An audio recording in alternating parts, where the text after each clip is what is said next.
Pro.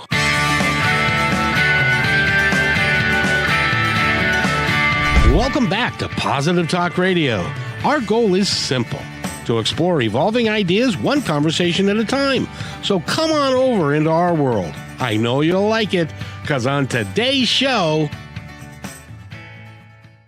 do you have a relationship? Do you want to have a good relationship with the people that you love and the relationships that you have?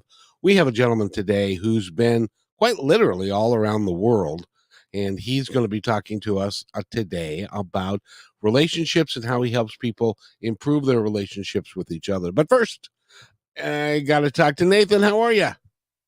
Good afternoon, Kevin. Doing great. Nice to have a little bit of precipitation today. I was going to say that, but in a whole different light. Why is it raining? Well, you know, we're in the Pacific Northwest. We got to have rain. It's a stereotype for us. I know, and it's going to keep everything green. And you know what we can be really thankful for is that, have you seen what's happening on the East Coast? Oh, man. It reminds me of about, 2-3 years ago, about around this time over here. Yeah, I'm hopeful that we can make it through the entire summer without having what is happening there. If you're not aware of it, what's going on there is the air quality in the East Coast is some of the worst in the world right now because of the fires that are going on in Canada. Yeah, I remember being here, and it's the same thing in our case a few years ago. Just translate that over there, just smoke haze everywhere. You can only see like 1 mile. It's not fog, it's all smoke. And and those N95s were not used just for, illness reasons. They were used for breathing as clean air as you possibly could. Exactly. And they're canceling baseball games. That's un-American, I say. I actually remember when that happened over here, we still played our baseball games. But they moved them. Yeah. So in any event, we've got a great show for you today. And we didn't have a chance to double check to make sure that we got his last name right. So we're going to have a contest, you and I, and to make sure that we get Andre's last name right. I'm going to say it's Paradis. And my guess was Paradis. And then let's ask and Andre. Here to be the judge of this competition is he himself. Drum roll. Oh, it is actually pronounced Paradis. Paradis. Ooh, Yeah. like a French almost. But I am André Paradis. So in French, anything after the last vowel is silent. So there's no S, there's no ES, there's no EZ, there's no ENT. It's the last syllable, last vowel, I mean. So it's André Paradis. And there he is himself, André Paradis. Indeed, and I'm glad that you're here, sir, because we've got an audience that's full of I don't know, people, and they all have relationships, and sometimes the relationships don't work very well and stuff like that.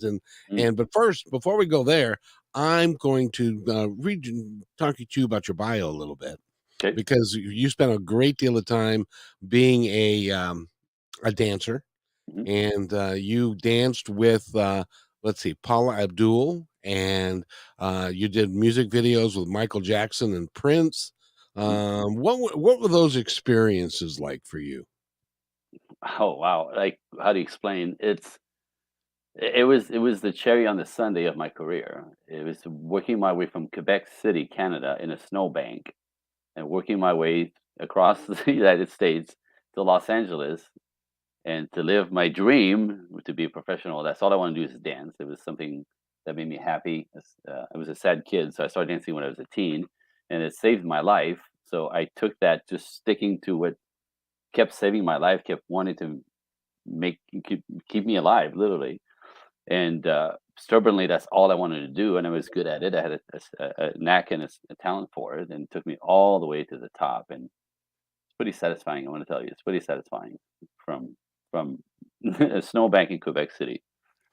Now, did you end up having a relationship with any of these people, or were you a background dancer, or how did all that work? Well, I got to meet them, and talk to Michael and shake his hand and stuff like this, but we're not friends, right?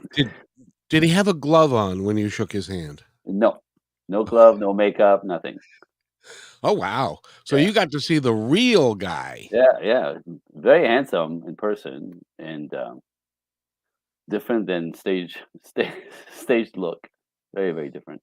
Yeah, and, of course, he was an extraordinarily talented dancer as well. Yeah, yeah, yeah, yeah, absolutely. He felt everything. He felt everything. Like in the world of entertainment, dancers, singers, actors, the ability to connect, like to feel the music, the movement is the magic, and so not everybody has that.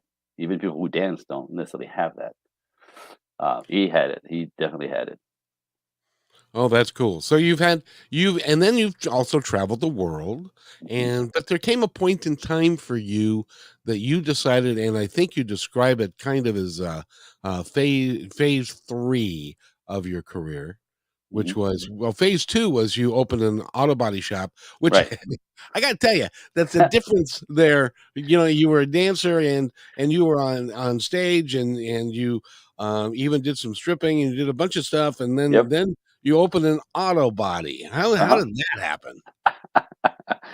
Good question. Well, I have three brothers, and one of the good things that came out of my childhood is we're all car guys, and my dad owned a chain of brake and muffler shops. Cars, cars, cars. It was like I remember being 5 years old with a screwdriver under a car, just poking. Like that was part of our world.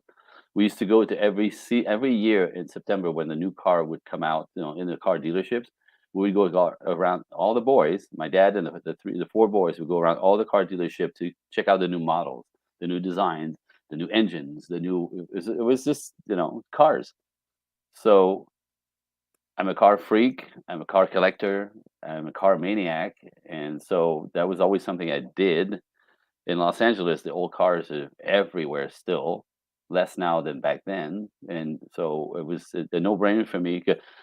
You have to also know when I was 16, I had to get a car to travel to school, and I ended up restoring my own car over the last summer. So I did it by myself, but I was apprenticing in the body shop where where I was living.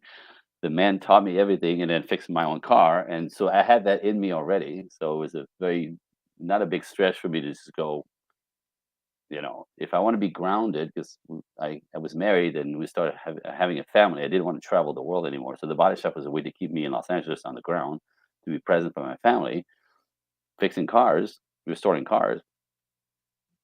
Why not? This natural, it was already in me. You know what I mean? I had it already. So, And that was a success.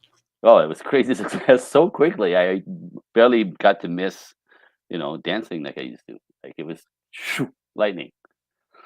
Oh, that's really cool. And then Yeah. phase three, Yes, where you decided that you were going to work to change your life and develop, and you launched Project Equinox. Tell us sir. about Project Equinox. Well, so Project Quest came out of part of how God the fight phase three happened.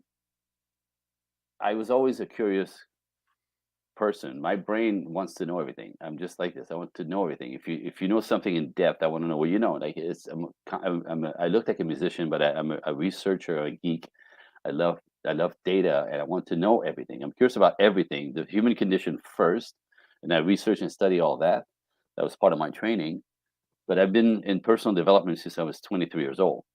So that's part of my pace of life, always researching and learning and workshops. And so in 2006, I'm in San Jose, California, which is Northern California. I'm in a business workshop because I'm trying to raise the ceiling of the production of the body shop at the time, right? I'm learning. I'm in 3-day workshop, to learn to raise the profits. On the flight back to Los Angeles, I'm sitting with a couple that I met in the workshop randomly in the same row, I thought. I don't believe in that anymore, but she says to me, she goes, "What do you do next weekend?" And I go, I'm free next weekend. I'm off." She's like, "Do you want to come to a workshop? It's on me." I'm like, "Well, yeah." Okay, because that's my default. And again, those could be expensive. So a workshop, it's on me, of course. And then I said, "Wait, what's the workshop?" And she says, "It's called Understanding Women." Oh, wow. Yeah.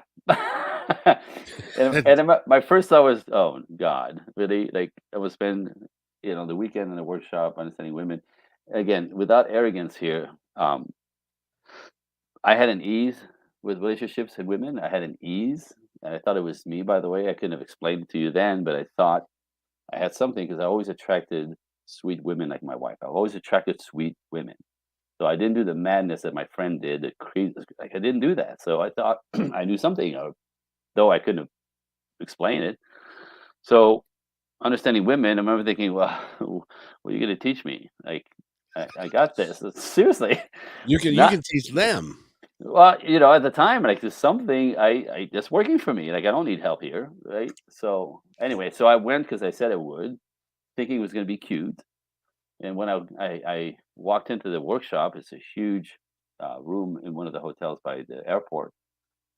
There was 400 people in there, and I remember the vibe. I'm like, oh wait, this is not going to be cute. There's something going on here. That's huh. And sure enough, at the end of the workshop, my brains is all over the wall. Like my brain exploded. I realized I knew nothing about women, which was mind-boggling. But what's really scared me and triggered me is that I realized I knew nothing about my wife. Now, at the time, we have two kids. One's a toddler, right? We're doing fine. I'm not looking for this information, but I realized like I don't know anything about my wife. And some of the stuff that I learned in that workshop about how women take things personally, and if they don't know, if they don't quite know what's happening, they'll make a meaning about it, which is never great. It's always the worst meaning ever possible. So, and then that, so when I realized that on like the biggest one throughout, because there was 7 moments in that workshop where I slipped off my chair. Like I slipped off my chair. Like it was, I could not believe, and they would have us check. It was very clever. They would put a woman between every man. So every now and then through the workshop, they go, just so you think, as a teacher in the front, right? The workshop leader would say, well, as a woman, would say, just so you don't know, I'm crazy. We'll take a minute, and you check with the girl next to you. And I get, there was a 19-year-old next to me, and I go, what? And she's like, yeah. I'm like, how is that possible? She goes, well, that's how we are. And I'm like, but it's insane. She goes, yeah, sometimes we feel crazy. Like it was amazing, right? It was good. So what I realized what I didn't know, and I realized one of the big one was that not only women take things personally, and there's a good reason for this. It's not because they're crazy. It's not because of anything, right? It's just sort of a cave woman operating system. It's an instinctual thing. It's a evolutionary thing that happened for them to constantly feel or be aware of their safety. So they're when things don't make sense, right? That hurts their feelings. When things don't make sense, like they take it personally, and they make some meaning out of it. So what was really messing me up, that the big one that messed me up the most out of the 7 slipped out of my chair, was that to a woman, when you or I, a male, hurt their feelings because we said something or didn't say something or did something or didn't do something, because you don't have to do it for it to hurt them, by the way. You just, if if she gets her hair done, you don't notice, you don't say anything, you just hurt her feelings, but you didn't do anything, you didn't say anything. Like, so Right. it's a really, really crazy little edge that we don't understand at all, but they're aware of. So I hurt her feelings because I said something or I didn't say something, or I did something or I didn't do something. I have no idea, right? Now she's hurt.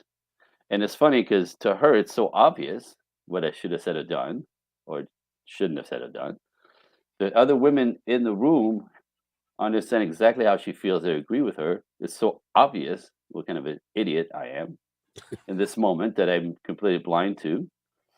So, to a woman, not only it's obvious that that she's not. This is not what you should do. I have whatever.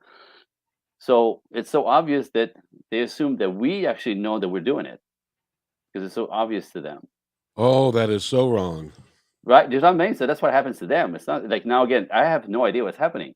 I just Exactly. didn't say something or right? So it's so obvious that you don't say that, do that. And so if you did it, you obviously know what you're doing. So then the conclusion is that I'm doing it on a purpose. What in the hell? Right? Now that was very disturbing to me because I'm thinking like how many times do I hurt my woman's feeling, my wife's feelings? I have no idea, and she thinks I'm doing it on purpose. I mean, how long can she hang in there before she starts hating me? Because she thinks I'm doing it Exactly. on purpose. Like, that's insane, right? But I mean, like, not my intention. Do you, as a man, do you ever have an intention of hurting your guy, your wife or your girlfriend ever? Like, do you have ever? It's never an intention. It happens because we all operate differently. Or again, you didn't say what you said, right? But it's never the intention. But it often for them occurs as on purpose. I Well, remember thinking, go ahead. oh, I know. I was just going to say, because if we are on StreamYard, so we are also going live on video. So Yep. if you happen to be watching Andre live on video, I got to tell you, he's not hard to look at. He's very, very, very handsome, and He's the type of guy when he was younger, before he got married and settled down, that he could draw a crowd, and most of them would be women at the time. So he is very gifted at that. And so if you don't know, and you were around women a lot, A if lot. you don't know how they behave, then we would never. Then a guy like me that maybe occasionally would run into somebody that I would want to date or whatever, but we would never understand it. It Yeah. wouldn't make any sense to us. And that's typically what's happening. So for me, what happened now, I understand I have four siblings. There's five of us in my family. And all my brothers and sisters are married, divorced two, three times. It's madness, right? I have my angel. I have my baby girl. I have my wife. I have the dream. I have my kid, right? Now to think that I'm maybe messing this up because I don't know what I'm doing, or right? Like for me, like I said, my researcher brain, my want to know everything brain, to think that I could compromise and become a marriage statistic because I didn't know, unthinkable. And that's how it started. Like I went nuts. So I took the entire company's curriculum, all their workshops into relationship men and women dynamic. I became an assistant all the workshops live to integrate the work more, like to be assisting all weekend and relive all the information because it constantly is um, it compounds. And then it became a workshop leader, and that's how it started. So within there was 2006, and then Project Equinox was born in 2009. As I continue my research and work with other masters, I stand on the shoulders of five masters in the work of in the work of relationship. Dr. John Gray, Mars and Venus, Shanti Felhan in the South, Love and Respect. Esther Perel was a French therapist in New York City, is now famous. At the time, she wasn't. Dr. Pat Allen in Los Angeles, family child, marriage therapist for 43 years when I was with her. Like, private coaching with her, private training with her for 3.5 years. And then Alison Armstrong, which was the lady who led the first workshop I talked about earlier. So these masters in anthropology, communications, um, chemistry, science. Dr. John Gray's his entire thing for the past 10 years is all about the chemistry of our bodies that creates the behavior of men and women that are different, right? We're chemically different, Yep. testosterone, estrogen, so all that, and communications, which is the big derailment in couples with everyone, even at work and family members. So I have this cocktail of like different angles that all relate to building healthy quality relationships. So that was the work that I did, like just because the more I knew, the more I wanted, and it was layers and layers and layers, and these masters are incredible. So that's a cocktail of information that I collected. In 2009, Project Equinox started. I still had the auto body at the time, so I started coaching people in my office. It was ridiculous. Like I would, clients would come in to fix their car fix, and there's something about me that people sort of feel comfortable with, and they spill their guts on me. That's always been, but that got worse. I guess I want to say. So I would like literally, like, my employees actually knew at one point that if the office door was closed, I mean, don't come in, somebody's crying. Right? It was wild. So the business really started in my office in my other business, and then it kept expanding, um, and eventually it both were so growing that I had to make a choice, and I actually sold the body shop that was super successful in order to do this full time because that was so. I think you know this. I officiate weddings as well. So some of my Yes. clients, after doing the work, I actually married them myself. I just came back from Texas 3 weeks ago, do a wedding for clients, and 6 weeks prior I was in Vegas. It's like this is my life. This is like this is the ultimate gift, to help people to get them in a healthy on a healthy track in a relationship, whether they couldn't get a relationship or couldn't sustain a relationship or were in trouble in their marriage. But at the end of somebody who, in a culture, because what's in a culture makes it very difficult nowadays, and we talk about this next, but um, people who couldn't do this, and at the end to be the guy saying, "Do you take this man?" I mean, how do you beat that? You can't beat that. Yeah, and absolutely. And so you've kind of been on a path and on a mission for really your entire adult life, and one thing has led to the other. But I wanted to ask you, and by the way, um, Nathan, I think we're going to take a break a little bit early because you're sensing that we can do better with Andre's sound and his microphone and stuff. So why don't we take a quick break and you guys can work out the Okay.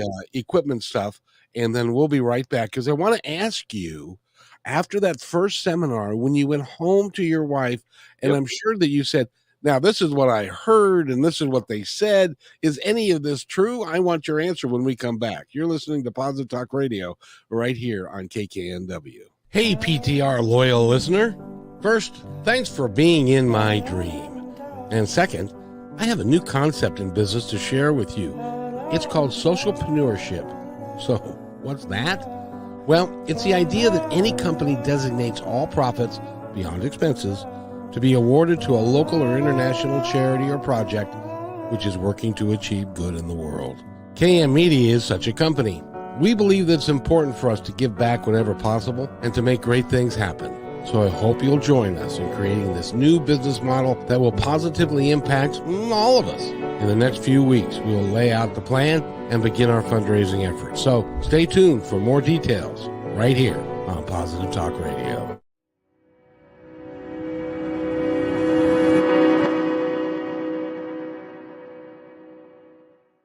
When you want to say more than words communicate, you can with flowers. Your custom boutique floral studio in Bothell, Washington is anaturaldesign.com, connecting you to nature through the language of flowers. Where your people are is where our flowers are beautiful.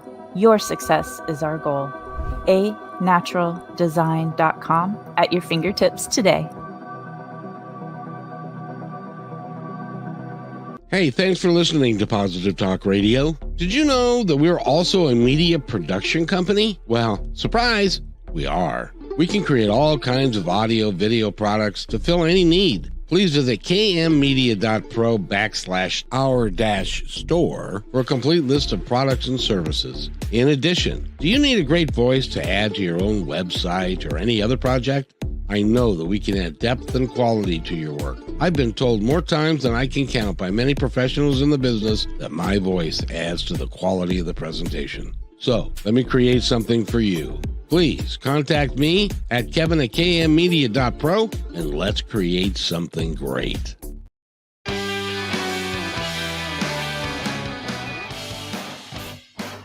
And welcome back to Positive Talk Radio. My name is Kevin McDonald, and today we are talking to a great man. He's a relationship coach. His name is Andre Paradis. I think, is that right? I hope. That was right. Oh, very good. And you have had quite the experience in your life. Have you ever sat down and said to yourself, "My goodness, I've done a lot of stuff"? Only when people introduce me, like I just go, "Wow, wait, who you talking?" Oh, okay. Like it's just because it's been just a journey. So yeah, only when people introduce me from uh, So when you came through that seminar and you fell out of your chair 7 times and yep, then you went home to your wife, did you yep. question her about some of the things that you found out during that seminar, and what was her answer? Well, get this. I walk in the house and she said, "Is I was white as a sheet." I was upset. I didn't realize I was that upset, but I was actually disturbed by what I actually learned. I was really disturbed. Like I know nothing about my wife. Like this is so dangerous. I was upset. And so I remember sharing with her a couple of things. And again, God, I remember thinking. I said it right to her face. I'm like, can you believe that women get their feelings hurt all the time, right? Like, because I never even that's how I put together even my dynamic with her, the fact that because I never never had intention of hurting her feelings, right? I actually thought that even though it was supposed to be an obvious thing, that I was really not really a guy doing that very much to her, even though I don't even know how that happened. So I was like, "Can you believe, like, apparently, we hurt your feelings all the time, we as in men." And she's like, remember, she looked at me with the big eyes. She's like, um, "Yeah." And she's so sweet. She goes, she didn't say you hurt my feelings all the time. She says, "Yeah, I get my feelings hurt all the time." And that was another kick in the head for me. Like, it was another one from the workshop. Like, I did it to her as well, to a point, but I saw in her eyes, like, this is not cute. And once in a while, like, you constantly freaking hurt my feelings. Like, wow, that was devastating for me. That was devastating. Well, especially when you are deeply in love with someone Yeah, and you don't want to hurt their feelings ever. ever, ever. And you're doing things inadvertently that you have no idea that you're actually doing, and it's hurting them. But who is? So I gotta ask you, in the work that you've Yeah, done, whose fault is that? Are the women too sensitive? Are the men not sensitive enough? Is it a combination of the two? it's men and women. We're different machines. We operate differently. Through anthropology and evolution, we learn different ways of operating to survive. We come like women need men for safety and protection, and men need women to, you know, um, have their offsprings and continue the species, and at the same time nurture the offspring so we can continue and the DNA gets passed on. Right? It's all survival based, but they're two different machines completely. So, in that, where we focus on what's interesting to us, what motivates each one of us is completely different, and in that we constantly miss the boat because we know we're different, but we don't realize how different we are. And in that is was where when we hurt each other. So it's really just two different machines. I often, if I'm a car guy, let's say I'll compare it to like a gas engine as opposed to a diesel engine. They're both engines, but they're completely fueled by a different type of fuel. Estrogen, testosterone, two different fuels that affects the behavior of the brain that is soaked into completely differently. And that's men and women. So we're not the same. We're not the same. We don't operate the same. We're not attached to the same things. We don't speak and listen the same way, by the way. This is another layer. We do not speak and listen the same way. It sounds insane because, we're looking at each other. I speak English, you understand the words. We think we're communicating, and you wouldn't believe how much we're not communicating because we don't listen and speak the same way. We constantly mess each other up like this, not knowing that's part of the work that I teach because it doesn't even seem possible, but you watch people collide and get mad and fight constantly. And how many times have you said this in your life to a woman? That's not what I meant. I don't know What? what you're talking about. Right? Well, how'd you get there? That's not what I said. Yes, it is. It's the way you said it. I could tell, right? Like so, so that's a huge deal. So it's based in like anthropology, and I call it the caveman, cavewoman operating system that we think we're beyond because we're educated and evolved and socialized. We're still operating as male, female animals, and that is complete two different machines. So the good news, by the way, is that it's not that we're very, very different, but we're made to fit together, right? We're different in every way, but we're complementary to each other, which means again, men need women, women need men in the ways that each of us is lacking the other side. In a nutshell, so it's just human beings. Exactly. Is that the same concept? Because when I was younger, I discovered this. There were like 8 guys in a room, Hmm. and there was a girl in the room, and Hmm. she was talking and stuff, and then another girl comes into the room. And so they're sitting there talking for a while and stuff, and then one of the girls gets up and leaves.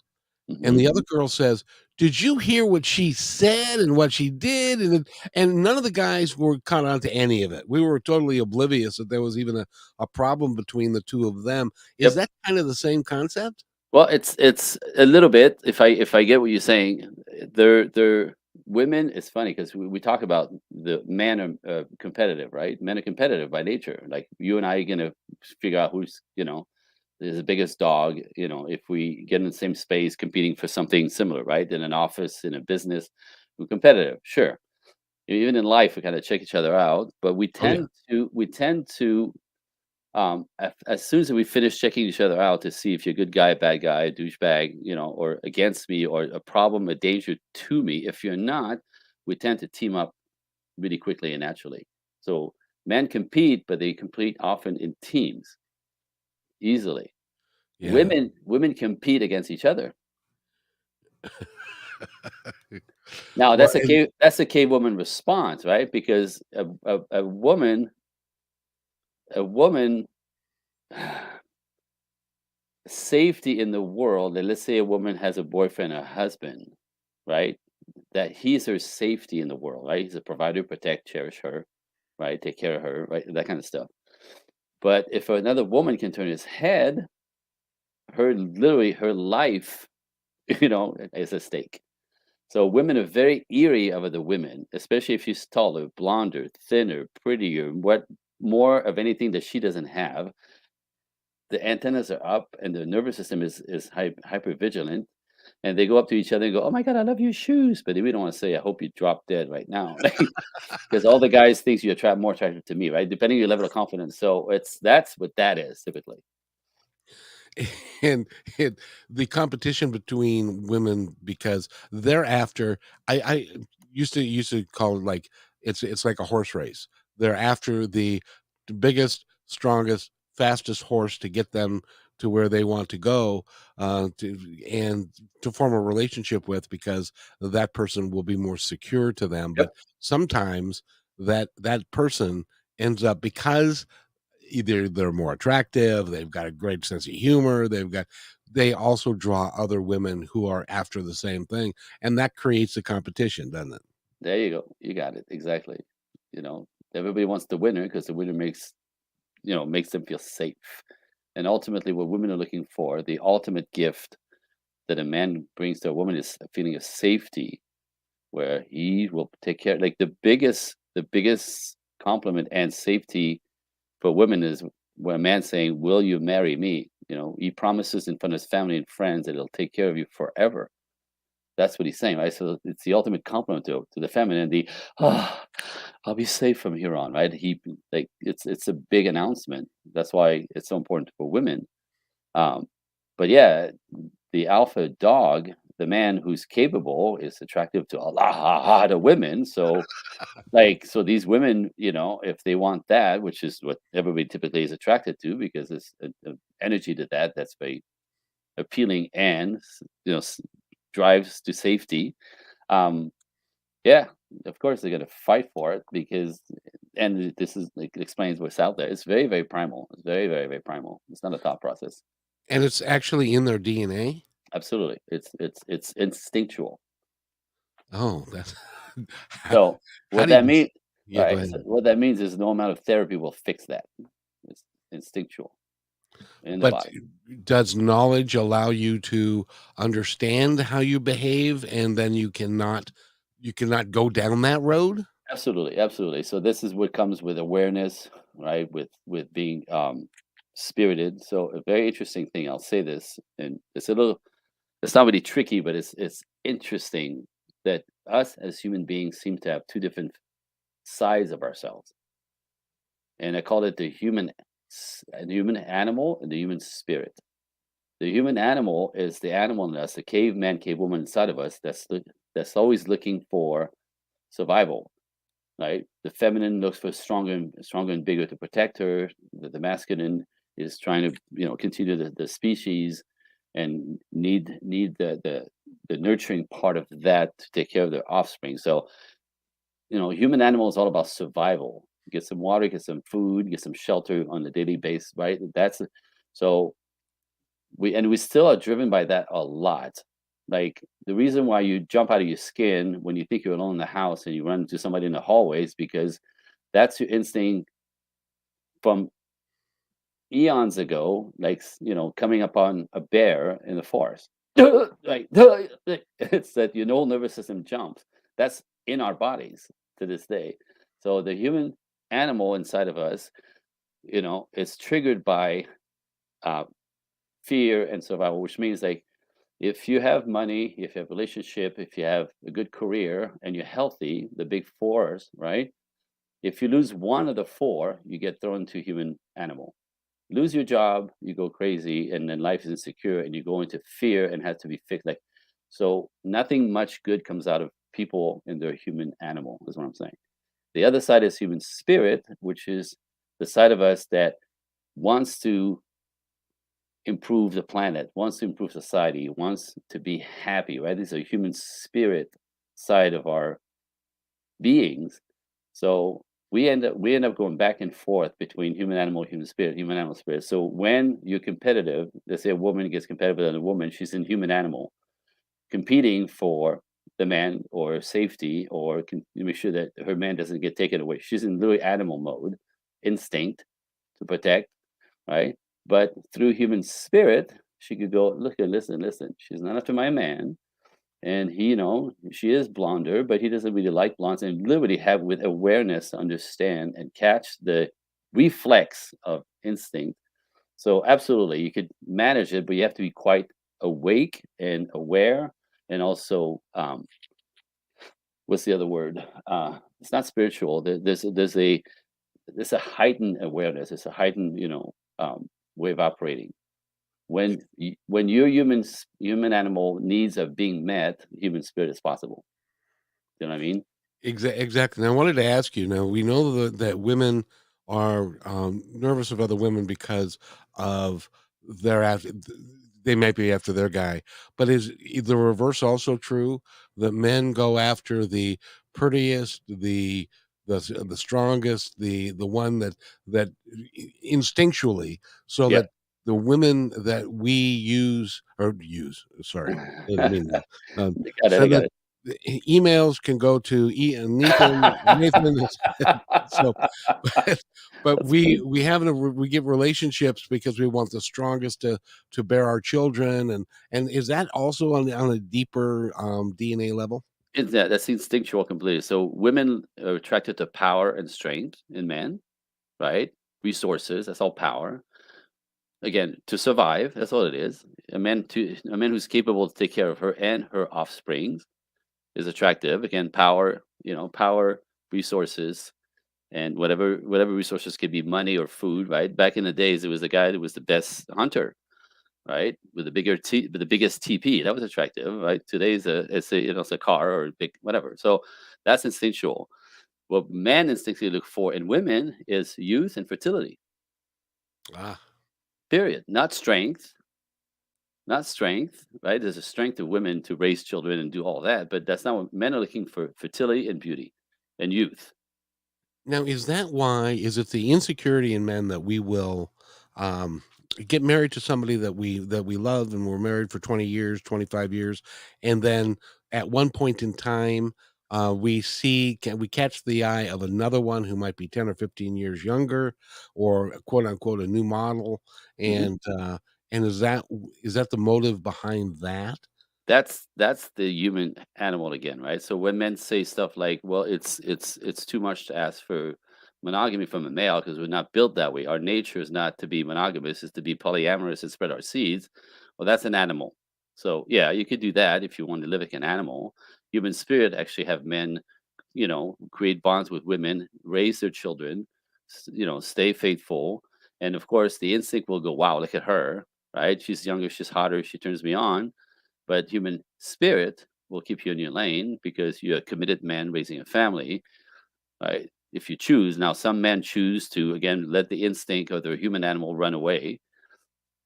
Okay, I get it, but you understand it's two different machines, and you could actually control one per the other. And so, yes, men are made to spread their seeds.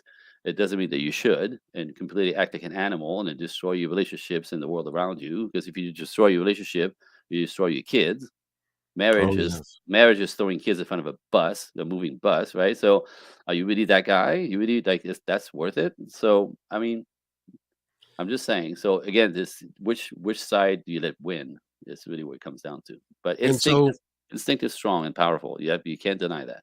So you decided at that point, and when you started going to these seminars and learning all of these things, that you were Mm. going to dedicate your life to working with people and their relationships so that they could live life better from a more spirit driven angle rather than a body driven angle or an animal driven angle. So, Absolutely.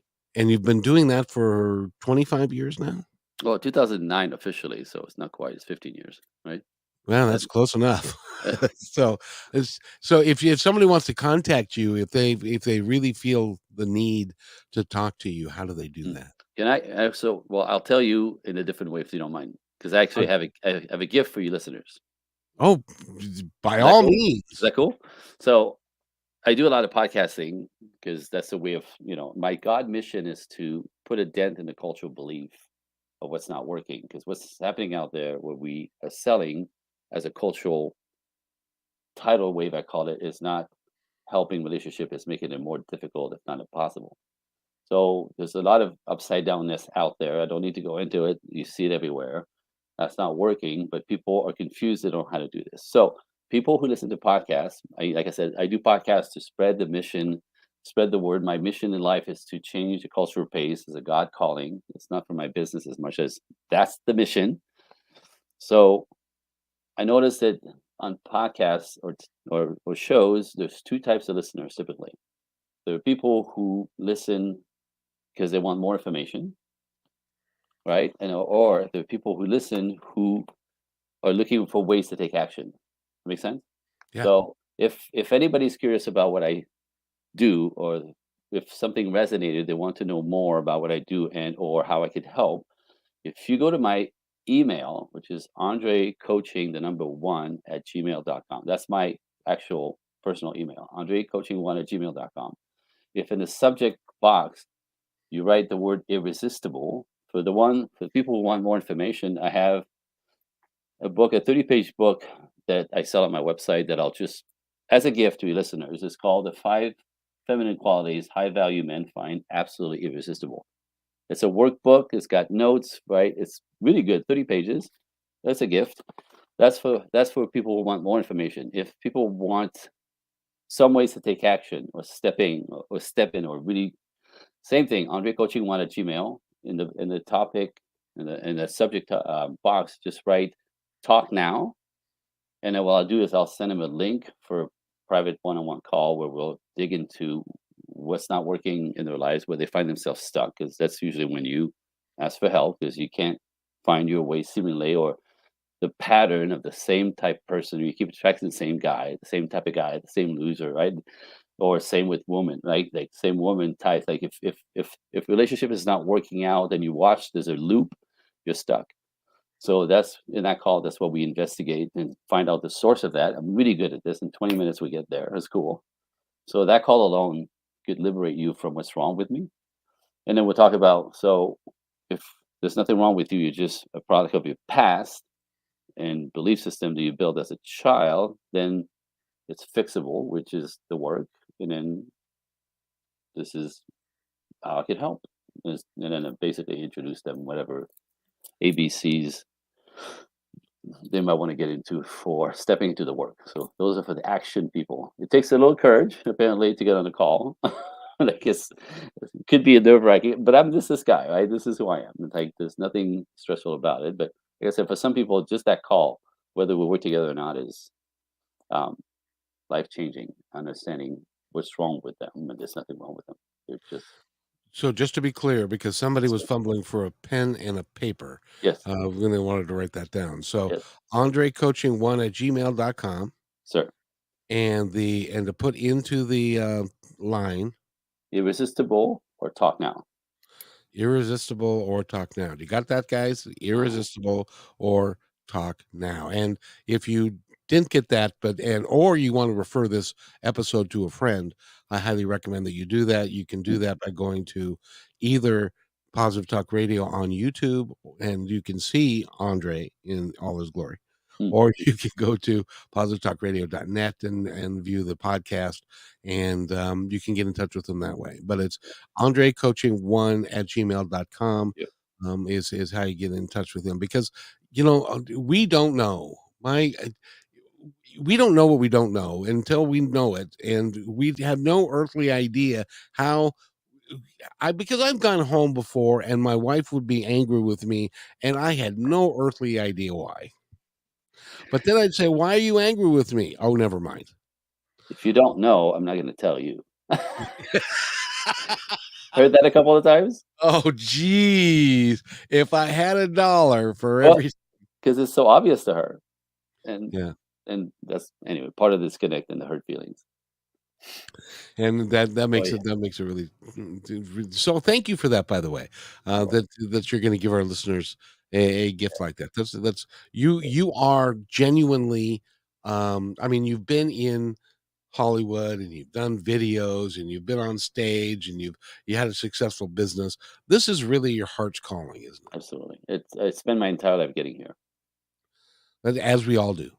Yeah, yeah. But it was a journey. It was like, yeah, and I'm not gonna explain because it's too long, but it started out as 5 years old. This pulling that I had about something big coming that I thought when I was dancing I was gonna be a celebrity. That wasn't it. When I had the body shop, it kind of went numb a little bit because that was not the kind of pull that the gut was pulling at. And then when I got to here out of that journey, that was like, oh, there it is. Like this is the pull that I've been feeling in my guts since I was 5 years old. So yeah. And so when you're doing this work, Mm. it uplifts you and makes you happier. Y- like you have no idea. And again, at the end to like officiate a wedding, cherry on the Sunday, and that's my life. It's just amazing. It's I mean, I have everything, and this also allows me to change people's life. I mean, I I'm a blessed man. I'm thankful every day.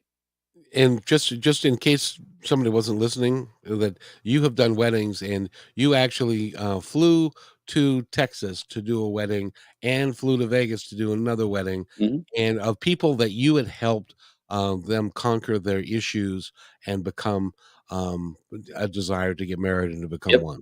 yep, yep. And I meet them at the wedding. I meet them when we fly there. I never met them. We work on Zoom, and they're all over the place. Oh, So I meet them that weekend for the first. It's really quite something because we're having a connection and this level of intimacy and knowing each other deeply from the work, and then I get to come in and marry them. I mean, my God. Phew. that that is extraordinary. And Yeah, but at the same time, a lot of that you do it on your own dime. right. um, and stuff. So that tells me that you are a genuine individual who's really looking out to do the best things for the planet. Yeah, that's the God mission, and it's not. If I want to take it all the way, it's the vision is Oprah big, like across the nation, like really teach this stuff that's simple to learn, but it's nowhere out there because actually what's out there is pulling away from what works. We're living in time where we go against nature, and we could go against nature all you want. You can go against nature in every way you want, except there's a price to pay on the other side of that. And look around. There's a lot of terrible things happening, in relationships and marriages in society, because when family systems fall apart, society falls apart because the children can't, children from broken families. I'm just going to say this, right? When families fall apart, children aren't able to create healthy bonds with other adults when they grow up, to create healthy families, to create other healthy, children. So when that falls apart, society as a whole falls apart, and this was happening. So my God mission is to recalibrate this back to nature, is what I call it, back to nature, not the 50s. That's not what I'm saying, but it's a modern way to do what works. And my clients come from having thrown away all the traditional values in the name of modern times and freedom. And the ones who come to me are like, help me, this isn't working, I'm miserable. Again, they went against nature and they want to recalibrate. And again, I'm not talking to going back to the 50s, but if if what you think was right isn't working or it's not work for you, there's a way that works for you. You just have to come and you have to go and find out because it's not out there. I'm just saying. I will even take it one step further. Please. and say that what you are by actively pursuing a coach that can help you change the dynamic of your life, you're going to break what I call the 7 generation cycle, Amen. which happens to the father, then the son takes on the same roles, Yep. and Yep. and the only way to change it is to actively do it, and then you can break that cycle that might have gone on for longer than more generations than you know about. For sure. No, there's a reality to this. I mean, if we went out that route, you and I'd be talking till tomorrow morning. Like there's a lot to this. Absolutely, and it's profound. And it's real. So breaking the chain of what's not working, is a big deal. And like I said, and there's plenty of data on this. That men and women, both men and women, live longer, are happier, are more make more money, are more creative, right? And all the goodies when they're in healthy long-term relationships, both on both sides. So I Yes. think it's important because even successful people, men and women that are successful financially, but they can't get their personal lives to work, don't feel successful, and on some level are unhappy. It's that big of a deal. Your relationships are the highest on the scale of what makes you happy. It's the first one, not your money, not your career, not your car, not your goodies. Relationships. I think it's worth focusing on a little bit. Uh, Don't you think? well, yeah, because at the end of the day, your car's going to get old. Your job's going to they're going to say you're too old now for this job. Hmm. And if you don't have a good foundational relationship base of people who love and care for you, and you love and care for them, then all of it's for nothing. Right? What do you have? Nothing. You know. I feel terribly sad, and it's part of my work, and that's why I'm trying to like sound the alarm. I often sound the alarm of be careful what you buy into, be careful what you focused on, be careful because I have too many 45, 50, 55, 60-year-old men and women, but more women, I would say, who find themselves childless, you know, relationship like not no marriage, no children, and feeling alone, abandoned at that age because they focus too much on career, on money, and they're over calibrated in production.